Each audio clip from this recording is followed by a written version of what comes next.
اقرأ।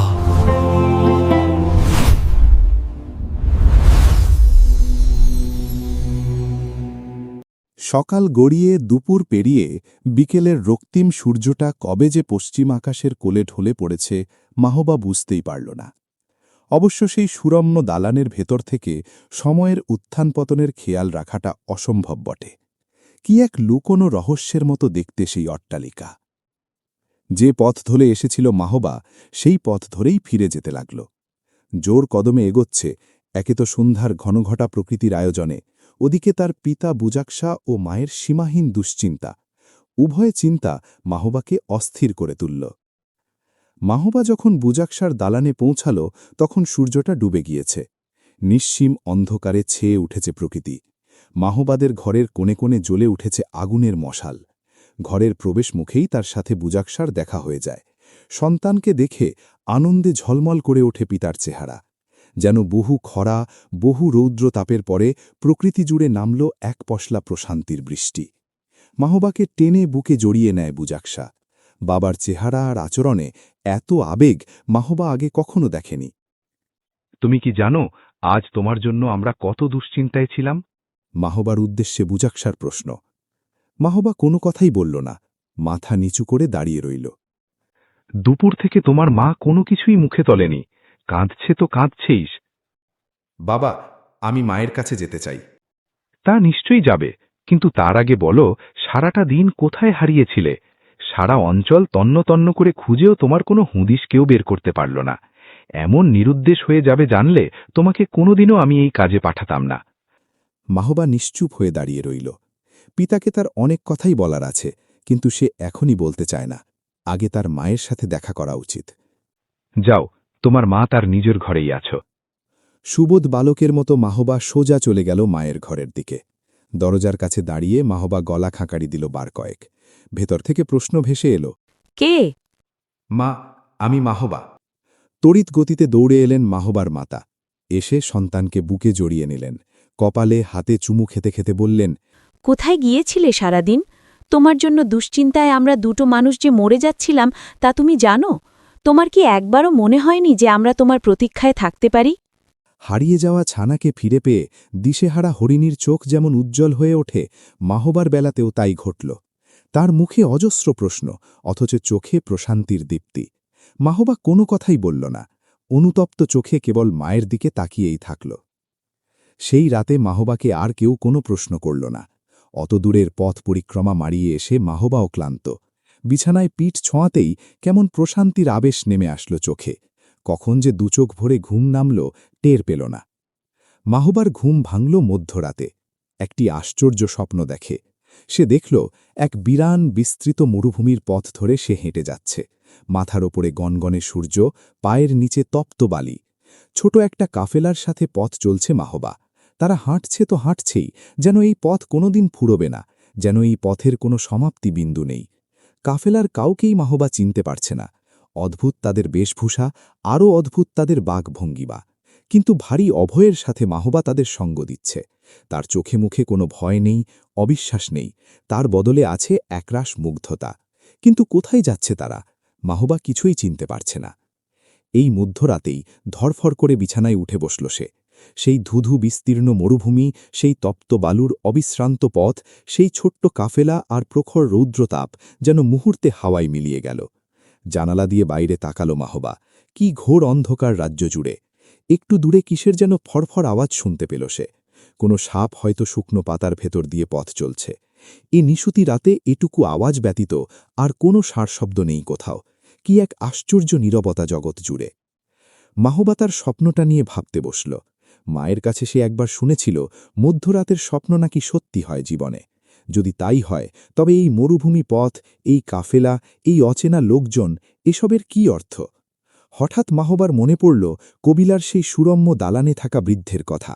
মাহবাকে বৃদ্ধ বলেছিল তাদের ধর্মবিশ্বাস গ্রহণ করতে হলে শাম দেশে যেতে হয়। মরুভূমি বেষ্টিত সেই দেশে যাওয়ার জন্য বৃদ্ধ একটি ব্যবসায়ী কাফেলার কথাও মাহবাকে জানিয়েছিল। তবে কি এটাই মাহবার ভাগ্যের লিখন? তবে কি মাহবা সেই নতুন ধর্মবিশ্বাসের পথে হাঁটতে যাচ্ছে শীঘ্রই? কত বিক্ষিপ্ত বিচ্ছিন্ন চিন্তায় যে আচ্ছন্ন হয়ে পড়ল তার মন। বিছানা থেকে নেমে মাহবা প্রার্থনার ঘরে চলে এলো। এখানে মণ্ডপে আগুন জ্বলছে, এই আগুনকে কখনোই নিভতে দেওয়া হয় না। আগুনের কাছাকাছি দাঁড়িয়ে মাহবা এক দৃষ্টে তাকিয়ে আছে সেই জ্বলন্ত শিখার দিকে। ধোঁয়াগুলো কেমন কুণ্ডলি পাকাতে পাকাতে ওপরের দিকে উঠে যাচ্ছে। বড় মনোহর সেই দৃশ্য। আগুন আর ধোঁয়ার এই যৌথ কর্মযজ্ঞ দেখতে দেখতে মাহবার মনে পড়ল বৃদ্ধের সেই কথাগুলো। শোনো খোকা, আমরা আগুনকে ঈশ্বর বলে বিশ্বাস করি না। আগুন হলো ঈশ্বরের অনেক অনেক সৃষ্টির মাঝে কেবল একটা সৃষ্টি। সূর্য যেমন একটা সৃষ্টি, চাঁদ যেমন একটা সৃষ্টি, আকাশের নক্ষত্রমণ্ডলী যেমন একটা সৃষ্টি, আগুনও তেমনই ঈশ্বরের একটা সৃষ্টি মাত্র। আমরা আগুনের উপাসনা করি না, সূর্যের উপাসনা করি না, চাঁদ, তারকা বা গ্রহরাজি কোনো কিছুরই উপাসনা আমরা করি না। এই সমস্ত কিছু যিনি সৃষ্টি করেছেন, আমরা বরং তারই উপাসনা করি। কথাগুলো মনে পড়তেই মাহবার মনে হল সে যেন এক গূঢ় রহস্যের সমাধান পেয়ে গেল এই নিশুতি রাতে। সত্যিই তো, এই যে আগুন, এই আগুনের কি ক্ষমতা আছে মানুষের ঈশ্বর হওয়ার? পানির স্পর্শ পেলেই মুহূর্তে নিভে যাবে। কড়িকাঠি না ফেলা হলে খানিক বাদে ফুরিয়ে যাবে এই আগুনের তেজ। এমন ক্ষয়িষ্ণু এবং পর নির্ভর যে বস্তু, তা কিভাবে মানুষের ঈশ্বর হতে পারে? মাহবার মন এবং শরীরের সমস্ত ইন্দ্রিয় যেন বিদ্রোহ করে বলে উঠল, না না, এই আগুন কখনোই মানুষের ঈশ্বর হতে পারে না। সে রাতে মাহবার চোখে আর ঘুম নামল না। সে রাত যেন অনন্ত সময়ের মতোই অফুরান। জীবনের সবচেয়ে কঠিন সিদ্ধান্তটি মাহবাকে সে রাতেই নিয়ে ফেলতে হল। পুরো ঘরটাকে একবার চোখ বুলিয়ে দেখে নিল মাহবা। সে জানে খুব শীঘ্রই তাকে ছেড়ে যেতে হবে এই ঘরদোর। মধ্যরাত্রি দেখা স্বপ্ন মিথ্যে হয় না।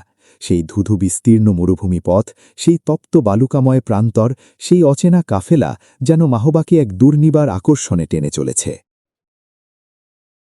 বাইরে ঝলমলে রোদ উঠেছে। সারা আকাশ ছেয়ে আছে নীলবরণ রঙে। পাখিদের কুজন আর মানুষের প্রাত্যহিক আয়োজনে প্রতিটা দিন যেমন মুখর হয়ে উঠে, আজকের সকালটাও তার ব্যতিক্রম নয়। মাহবা দাঁড়িয়ে আছে তার পিতা বুজা খসার সামনে। পিতার চেহারায় কিছুটা কাঠিন্য লক্ষ্য করা যাচ্ছে। মাহবা বুঝতে পারছে গতকালকের ঘটনার কৈফিয়ত না দিয়ে তার নিস্তার নেই। যদিও কিছুটা অপ্রস্তুত মাহবা, তবে সে কোনো মিথ্যার আশ্রয় নেবে না আজ। যা সত্য, যা ঘটেছিল এবং যা সে উপলব্ধি করেছে, সবটাই পিতার কাছে খোলাসা করবে। আমি খোঁজ নিয়ে জেনেছি, গতকাল তুমি জোড়া এলে আমাদের ফসলি জমি দেখতে যাওনি। ওখানকার কেউ তোমাকে দেখেনি। সারাটা দিন তুমি গিয়েছিলে কোথায়? বুজা খসার প্রশ্ন। মাহবার চোখ জোড়া মাটির দিকে। অর্পিত দায়িত্ব পালনে ব্যর্থ মাহবা বাবার চোখের দিকে তাকানোর সাহস পাচ্ছে না। অবনমিত নয়নে মাহবা বলল, আপনি সত্যি জেনেছেন, আমি গতকাল জোড়ায়েলে যেতে পারিনি। তাহলে কোথায় ছিলে সারাদিন? এক অনির্ণেয় ভয়ে কাঁপছে মাহবার বুক। কিভাবে বাবার কাছে সত্যটা অকপটে বলা যায়? এই সত্য বলার পরিণতি কি হতে পারে মাহবা সেটা খুব ভালো করেই জানে। কিন্তু লুকোলেও লাভ কি? নিজের মনের বিরুদ্ধে লড়াই করে মাহবা কতদিন টিকে থাকতে পারবে? কথা বলছো না কেন মাহবা? থতমত খেল যেন মাহবা। বাবার গলায় দরদের কোনো চিহ্ন নেই, তার বদলে আছে শাসনের শানিত সুর। বাবার এই মূর্তি মাহবার অপরিচিত। বাবা, আমি জোড়ায়েলে যাওয়ার জন্যই বেরিয়েছিলাম এবং কাছাকাছি পৌঁছেও গিয়েছিলাম। তারপর? বুজা খসার চেহারায় গাঢ় হয়ে উঠল কৌতূহল। পথিমধ্যে আমার চোখে পড়ে এক সুরম্য দালান। দালানের কারুকাজ, অতিশয় সৌন্দর্য আমাকে মুগ্ধ করে তোলে। কৌতূহল আটকাতে না পেরে আমি জোড়ায়েলের পথ ছেড়ে সেই দালানের দিকে অগ্রসর হতে থাকি। যতই আমি দালানের কাছে আসি, ততই মনে হয় সেটা আরও লাবণ্যময় হয়ে উঠছে। কি এক অদ্ভুত কারণে সেই দালান আমাকে আশ্চর্যজনকভাবে টানতে থাকে। একরাশ মুগ্ধতা নিয়ে আমি একসময় প্রবেশ করি সেই দালানের অভ্যন্তরে। এক নাগারে কথাগুলো বলে একটু থামল মাহবা। বুজা খসার মুখে কোনো কথা নেই, কিন্তু চোখে যেন উপচে পড়া অবিশ্বাস। ছেলের কৈফিয়াতকে বুজা খসা অবিশ্বাস করছে না। বুজা খসা অবিশ্বাস করতে চাইছে সেই অনাগত ঘটনাকে, যে ঘটনার মুখোমুখি হওয়ার ভয় এতদিন তাকে কুড়ে কুড়ে খেয়েছিল, যে দুঃস্বপ্ন এতদিন তাকে তাড়িয়ে বেরিয়েছিল। সেই দিন কি তবে আজ উপস্থিত? এক অজানা ভয়ে হিম হয়ে আসে বুজা খসার বুক। মাহবা আবার বলতে আরম্ভ করে, দালানের বাইরের অংশ যতটা না সুন্দর, ভেতরের অংশ তার চেয়েও বেশি সুন্দর। এত পরিপাটি, এত সুন্দর দালান আমি ইতঃপূর্বে আর কখনো দেখিনি। আমি আরও দেখলাম দালানের ভেতরে একদল লোক বসে আছে আর অধীর আগ্রহের সাথে তারা কি যেন শুনছে। এক বৃদ্ধ, বয়সের কারণে যাকে দেখলে মায়া হয় আর শ্রদ্ধা জাগ্রত হয় মনে, তিনি সকলের মধ্যমণি হয়ে কিছু যেন পড়ে যাচ্ছেন এক মনে। উপস্থিত শ্রোতাগণ সেই বৃদ্ধের কথা এত গভীর মনোযোগের সাথে শুনছিল যে মনে হচ্ছিল জগৎ সংসারে তাদের আর দ্বিতীয় কোনো কাজ নেই। বুজাখসার বুঝতে আর কিছু বাকি থাকল না। এই দিন না দেখার জন্য কতদিন সে আকুলভাবে প্রার্থনা করে এসেছে, কিন্তু হায়, ভাগ্যের কি নির্মম পরিহাস, আজ বুজাখসার সামনে সেই দিন উপস্থিত। মাহবা পিতার চেহারার দিকে তাকিয়ে বোঝার চেষ্টা করল তার মনের গতি প্রকৃতি, কিন্তু বুজাখসা নির্বাক জড়বস্তুর মতো দাঁড়িয়ে, তার চোখ স্থির, চেহারা অপরিবর্তিত। ভীষণ শোকে মানুষও পাথর হয়। বুজাখসার জীবনে তো আজ নেমে এসেছে শোকের সমুদ্র। মাহবা বলল, বাবা, আমায় ক্ষমা করে দেবেন। গতকালকের পুরোটা দিন আমার সেই দালানেই অতিবাহিত হয়ে গেছে। যেন সম্বিত ফিরল বুজাখসার। মাহবাকে উদ্দেশ্য করে বলল, দালানের সেই বুড়োর সাথে তোমার কোনো আলাপ হয়েছিল? জি। ধক করে উঠল বুজাখসার বুক। সজোরে বাজ পড়ার শব্দে যেমন করে পিলে চমকে উঠে ছোট্ট কাকছানার, তেমনই এক ভয়াবহ বিপদের আগাম বার্তায় দুমড়ে মুছলে উঠল বুজাখসার ভেতরটা। নিজেকে ভীষণ সাহসী বলেই ভাবত বুজাখসা, কিন্তু হায়, শরীরের সমস্ত শক্তি, সমস্ত তেজ যে আজ কোথায় হারালো কে জানে। শরীরের সমস্ত কোষে কোষে যেন বিদ্রোহ শুরু হয়েছে। এত দুর্বল, এত অসহায় আর কখনো লাগেনি নিজেকে। কি আলাপ হয়েছিল তার সাথে? নিজের অসহায়ত্ব লুকিয়ে প্রশ্ন করল বুজাখসা। বাবা নিজ থেকে জানতে চাওয়ায় মাহবার জন্য কিছুটা সহজ হয়ে উঠল ব্যাপারটা। সে অবশ্য এতটা আশা করেনি। তার ধারণা ছিল বাবা তার কোনো কথাই শুনতে চাইবে না। বাবা, আমরা তারা আমাদের মাজুজি গোত্রের লোক নয়। আরও আশ্চর্যের ব্যাপার, তারা পারস্য দেশের অধিবাসীও নয়। তারা এসেছে সুদূর এক দেশের, সেই দেশের নাম শাম। এই সমস্তটাই বুজাখসার অজানা কিছু নয়। পারস্য রাজদরবারে যখন গিয়েছিল তখন এসব নিয়ে বিস্তর আলাপ হয়েছিল সেখানে। এরা কারা, এরা কি চায়, এরা কিভাবে কাজ করে, সব কিছুই বুজাখসার নখদর্পণে। তবুও বুজাখসা মাহবাকে থামাল না। মাহবা বলে যাচ্ছে নিজের মতো করে, তারা আগুনের পুজো করে না, তারা এক অদৃশ্যের পুজো করে, যাকে দেখা যায় না, স্পর্শ করা যায় না। তারা বিশ্বাস করে জগতের সমস্ত কিছু সেই অদৃশ্য সত্তার সৃষ্টি। আকাশের চন্দ্র, সূর্য থেকে শুরু করে পৃথিবীর মাটি, হাওয়া, জল সব সেই অদৃশ্য সত্তার নিয়ন্ত্রণে। আমরা যে আগুনের পুজো করি, তারা বিশ্বাস করে সেই আগুনেরও সৃষ্টিকর্তা সেই অদৃশ্য সত্তা। বুজাখসার মাথায় যেন বাজ পড়ল। আগুন ঈশ্বরের ব্যাপারে এখনই কথাও মাহবার মনে ঢুকিয়ে দিয়েছে সেই নরাধম পুরোহিত। রাগ আর ক্ষোভে ফেটে পড়তে ইচ্ছে করছে তার। ইচ্ছে করছে এক্ষুনি গিয়ে সেই প্রাসাদ গুড়িয়ে দিয়ে আসতে। বুজাখসা চাইলেই তা পারে, কিন্তু সে পথে হাঁটল না বুজাখসা। নমনীয় গলায়, আদর আর ভালোবাসায় সিক্ত কণ্ঠে বলল, আমার ছেলে, তুমি সজ্ঞানে কথাগুলো বলছো তো? মাথা নিচু করে মাহবা বলল, জি বাবা। তোমার কি ধারণা তারা যা বলেছে তার সবটাই সত্যি? আমার তাই মনে হয়েছে। এমন এক ঈশ্বরকে তারা কিভাবে বিশ্বাস করে, যাকে দেখা যায় না, স্পর্শ করা যায় না, বোঝা যায় না? কোনো কিছুকে দেখা না গেলে, স্পর্শ করা না গেলেই তা অস্তিত্বহীন হয়ে যায় না বাবা। আমাদের মাথার ওপরে এই যে সুবিশাল আকাশ, কত নক্ষত্র রাজি, কত গ্রহ আর তারকারা ছড়িয়ে আছে আকাশ জুড়ে, এসবের সবটা তো আমরা দেখতে পাই না। তার মানে কি এটাই যে আমরা দেখতে পাই না বলে তাদের অস্তিত্ব আদৌ নেই? বুজাখসা সজোরে একটা ধাক্কা খেল যেন। ছেলের এমন যুক্তিতর্ক অন্য যে কোনো সময় তাকে অনাবিল আনন্দ দিত মনে, কিন্তু আজ এসব যুক্তিতর্ক শুধু বুজাখসার হৃদয়কেই ভেঙে চুরমার করছে তা নয়, তার স্বপ্নেকেও ভেঙে খান খান করে দিচ্ছে। কত স্বপ্ন ছিল মাহবাকে ঘিরে। তারপরে মাজুজি গোত্রের প্রধান পুরোহিত হয়ে উঠবে সে। হাজার হাজার বছর ধরে চলে আসা ধর্মীয় ঐতিহ্যকে বুকে ধারণ করে বড় হবে মাহবা। আগুন ঈশ্বরের একান্ত নিবেদিত পূজারী হিসেবে নিজের জীবনকে উৎসর্গ করবে। চারদিকে ধন্যী ধন্যী রব পড়ে যাবে। লোকেরা বলবে, বাপকা বেটা হয়েছে। কিন্তু হায়, আজকের দিনটা কেন এলো বুজাখসার জীবনে? বুজাখসা কোনো কথা আর বলছে না। মাহবাও চুপ করে আছে। গোটা ঘরে নেমে এসেছে পিন পতন নীরবতা। পাতার ওপর থেকে গড়িয়ে পড়া শিশিরের শব্দও যেন শোনা যাবে এই নীরবতার মাঝে। বুজাখসা পুনরায় কথা বলা আরম্ভ করল, মাহবা, ছেলে আমার, পিতা হিসেবে আমি কখনোই তোমার অকল্যাণ চাইতে পারি না, কিন্তু আমার মনে হচ্ছে যে বিশ্বাসের দিকে তোমার মন ঝুঁকতে যাচ্ছে তা অত্যন্ত ভয়ঙ্কর। তুমি যাদের কথা বিশ্বাস করে আগুন পুজো থেকে শ্রদ্ধা আর বিশ্বাস হারাচ্ছ, তাদের ধর্মে তোমার জন্য কোনো কল্যাণ রাখা নেই। তারা নিজেরাও বাপদাদার ধর্মকে বিসর্জন দিয়ে এই সন্ন্যাসী জীবন বেছে নিয়েছে। তারা যা বলে তা নিঃসন্দেহে চমকপ্রদ, কিন্তু সকল চমকপ্রদ ঘটনা মাত্রই সত্য নয়। কিন্তু বাবা, প্রতিবাদ করে উঠতে চাইল মাহবা। তাকে থামিয়ে দিয়ে বুজাখসা বলল, আর কোনো কথা নয় মাহবা, তোমার সার্বিক কল্যাণ নিশ্চিত করা আমার দায়িত্ব। সেই দায়িত্ব আমি পুরোপুরিভাবেই পালন করব। দ্রুতবেগে হেঁটে চলে গেল বুজাখসা। মাহবার বাকি কথাটুকু যা বলার জন্য ব্যাকুল হয়ে আছে মাহবার মন, তার পিতাকে বলা গেল না। পিতা বুজাখসার এতহেন নিরাসক্ত আচরণ মাহবা প্রথম খেয়াল করল। নিজের ঘরের জানালাটা মাহবার অনেক প্রিয়। কত অসংখ্য দিনরাত্রি মাহবা এই জানালার ধারে বসে কাটিয়ে দিয়েছে তার ইয়ত্তা নেই। জানালা দিয়ে বাইরের আকাশ দেখা যায়, কাছে আর দূরের গাছগাছালি দেখা যায়, ঝিরিঝিরি বাতাসও এসে গায়ে লাগে। তবে মাহবার সবচেয়ে ভালো লাগে অমাবস্যার রাতগুলো। এত নিঝুম অন্ধকার নেমে আসে দুনিয়ায়। আজও অমাবস্যার রাত, আকাশে কোথাও আলো নেই। প্রকৃতি যেন তলিয়ে গেছে অনন্ত অন্ধকারের কোনো গহ্বরে। জানালা খুলে বসে আছে মাহবা, তার দৃষ্টি ছড়ানো আছে অন্ধকারের মাঝে। সে মনে মনে ভাবল, তার আগামীর দিনগুলো এই অন্ধকারের মতোই অস্পষ্ট।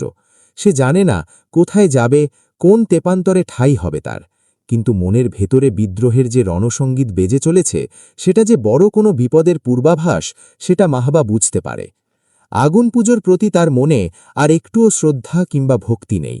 মাহবার মন পড়ে আছে কবিলার সেই অপূর্ব দালানে, যেখানে সে দেখা পেয়েছে এমন কিছুর যা আগুন পুজোর চেয়ে উত্তম। বৃদ্ধের কথাগুলো বারবার মনে পড়ছে।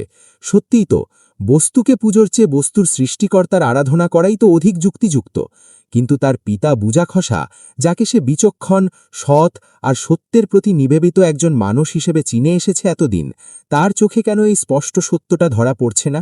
কেন তিনি বুঝতে পারেন না যে আগুন পুজোর মাঝে কল্যাণ নেই? পরদিন মাহবার পুনরায় ডাক পড়ল। বুজাকশা বসে আছে নিজের ঘরে। মাহবা এসে দাঁড়াতেই বুজাকশা বলল, গতকাল তোমার কথা অসমাপ্ত রেখে চলে এসেছিলাম। আজ সেই কথাগুলো শুনতে চাই।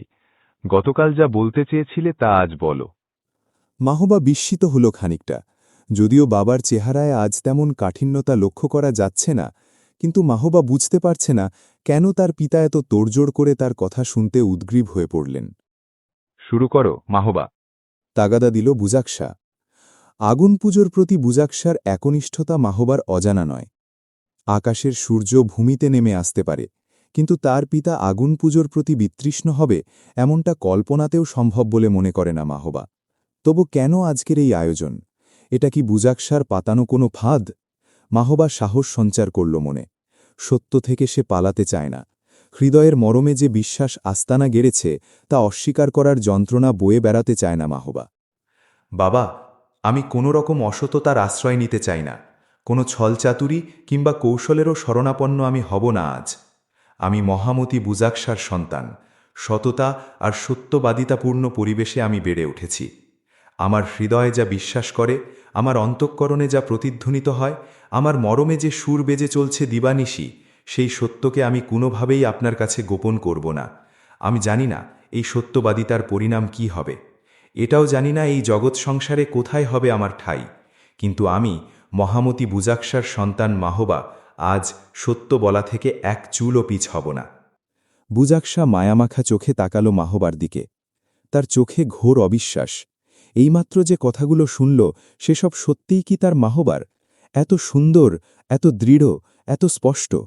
মাহবাকে ঠিক এমনভাবে গড়ে তোলার স্বপ্নই তো বুজাকশা দেখত। মাহবা হবে সত্যের প্রতি অনুগত, ন্যায়ের প্রতি অনুগামী আর ধর্মের প্রতি নিবেদিত। কিন্তু হায়, এমন তেজদীপ্ত রূপ মাহবা ঠিকই অধিগ্রহণ করেছে, কিন্তু তা সত্যের প্রতি নয়, ধ্বংসের প্রতি অনুগামী। কেন এমন দিনের জন্য বেঁচে আছে বুজাকশা? কবিলার সেই দালানে কথা বলা আরম্ভ করল মাহবা। তার কণ্ঠস্বরে ভয়ের কোনো রেশ নেই, নেই তাতে কোনো জড়তা। আমি সেদিন যা শুনেছি আর যা নিজ চোখে অবলোকন করেছি, তা আজ আপনাকে বলতে চাই। সেখানে আমি এমন এক সম্প্রদায়ের সাক্ষাৎ লাভ করেছি যারা অগ্নি পূজারী নয়।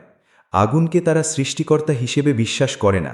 তারা বিশ্বাস করে অন্য অনেক সৃষ্টির মতো আগুনও এক সৃষ্টি মাত্র। সূর্য যেমন একটি সৃষ্টি, চন্দ্র যেমন একটি সৃষ্টি, গ্রহ নক্ষত্র তারকারাজি যেমন কতিপয় সৃষ্টি, তেমনি আগুনও এক প্রকারের সৃষ্টি। আগুনের ঐশ্বরিক কোনো ক্ষমতা নেই। চাঁদ, সূর্য, গ্রহ আর নক্ষত্র, নদী, সমুদ্র, পাহাড়, অরণ্য, আকাশ, বাতাস, আলো, হাওয়া, জল আর আগুন, এই সমস্তকে যিনি সৃষ্টি করেছেন, যিনি এই সকল সৃষ্টিকে নিয়ন্ত্রণ করেন, সম্প্রদায়টা কেবল তারই আরাধনা করে। তারা নিজেদের খ্রিস্টান বলে পরিচয় দেয়, তাই তো? মাহবাকে থামিয়ে জিজ্ঞেস করল বুজাকশা। জি। তাদের ধর্মাবতারের নাম ইয়েশুয়া। তিনি মাতা মেরির গর্ভে পিতার ঔরস ব্যতীত জন্মগ্রহণ করেন। ধর্মাবতার ইয়েশুয়াকে তারা ঈশ্বরের পুত্র বলে বিশ্বাস করে। জীবনের একটা পর্যায়ে তাকে ইহুদিরা হত্যা করে। খ্রিস্টান ধর্মের ব্যাপারে পিতার এহেন জানাশোনা মাহবাকে বিস্মিত করে। চোখ ভরা বিস্ময় নিয়ে মাহবা বলল, আপনি এই ধর্ম সম্পর্কে জানেন বাবা? বুজাকশা মাহবার প্রশ্নের কোনো জবাব দেয় না, শুধু বলে, মাহবা, আমার জীবনে ভুল নির্দেশনার সংখ্যা নিতান্তই কম। শত প্রতিকূলতার মাঝেও সঠিক পরামর্শ আর সঠিক সিদ্ধান্ত নিতে পারার কারণে রাজ্য জুড়ে আমার সুনাম রয়েছে। এই গুণের কারণে পারস্যের রাজাধিরাজ অধিপতিও আমাকে সবিশেষ খাতির করেন। কিন্তু জীবনের সবচেয়ে বড় ভুলটা আমি করেছি তোমাকে জোড়ায়েলে জমি দেখাফল করতে পাঠিয়ে।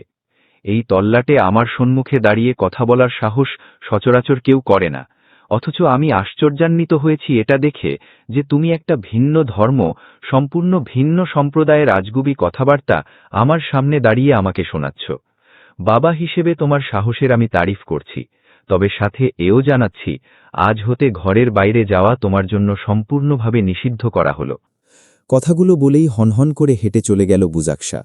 মাহবার আর কোনো কথা শোনার প্রয়োজন মনে করল না। বাবার এমন আচরণে মাহবা একটু আঘাত পেয়েছে বটে, কিন্তু বিস্মিত হয়নি। মাহবা জানত এমন কিছু ঘটতে যাচ্ছে। এ ঘটনা না ঘটলেই বরং সে অবাক হতো।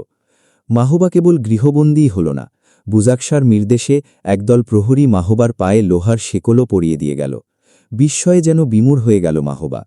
যে পিতা মাহবাকে চোখে হারাত, মাহবার শরীরে সামান্য আঘাত লাগলে যার কেঁপে উঠত অন্তরাত্মা, যাকে ঘিরে আবর্তিত হতো তার দিন আর রাত, আজ কিনা তারই নির্দেশে মাহবার পায়ে শেকল পড়ল। এতটাই নিষ্ঠুর হতে হল বাবাকে, ভাবল মাহবা। বন্দিত্বের সেই রাতে মাহবার চোখে এক ফোঁটা ঘুম নামল না। যে ঘরে মাহবাকে রাখা হয়েছে সেটাকে ঘর না বলে জেলখানা বলাই শ্রেয়। সরু দরজা, জানালাটা এত ছোট যে আলো প্রবেশ করতেই হিমশিম খায়। একটাই বিছানা, তার উপর বসে আছে মাহবা এবং তার পায়ে শেকল পরানো। মাহবা পায়ের শেকলের দিকে তাকায় আর হাসে। সে মনে মনে বলল, আমার পিতা, পায়ের তো দোষ ছিল না কোনো। দোষ যদি থাকে তা তো মনের। হৃদয়কোণে উদয় হওয়া কৌতূহল আর মনের নদীতে তৈরি হওয়া জিজ্ঞাসার ঢেউ আমাকে সেই দালান পর্যন্ত টেনে নিয়ে গিয়েছিল। পা যুগল তো কেবল মনের আদেশই পালন করেছিল। হে আমার পিতা, পায়ে তো শেকল পরিয়েছেন, কিন্তু কোন শেকলে আপনি আমার মনকে বাঁধতে পারবেন? এভাবেই কাটছিল মাহবার দিনগুলো। পায়ে লোহার শেকল, একটা বদ্ধ ঘরে একা একা। ছোট্ট জানালাটা দিয়ে মাহবা বাইরে তাকায়। তেমন কিছু দেখা যায় না যদিও, তবুও বাইরের অটুকু আলো দেখতেই তার ভীষণ ভালো লাগে। তার খুব আকাশ দেখতে ইচ্ছে করে। রাতের আকাশের ঝিলিমিলি তারা, নক্ষত্রদের অবিশ্রান্ত ছোটাছুটি আর অমাবস্যার রাতের ঘোর লাগা অন্ধকার, যেন এখানেই পড়ে আছে মাহবার সমস্ত সত্তা। একাকিত্ব কাউকে দুর্বল করে তোলে, আর কাউকে বানায় শক্তিশালী। মাহবার এই নির্জনবাস তার মনের জোর অনেকখানি বাড়িয়ে দিয়েছে। দালানের সেই বৃদ্ধের কথা খুব মনে পড়ে তার।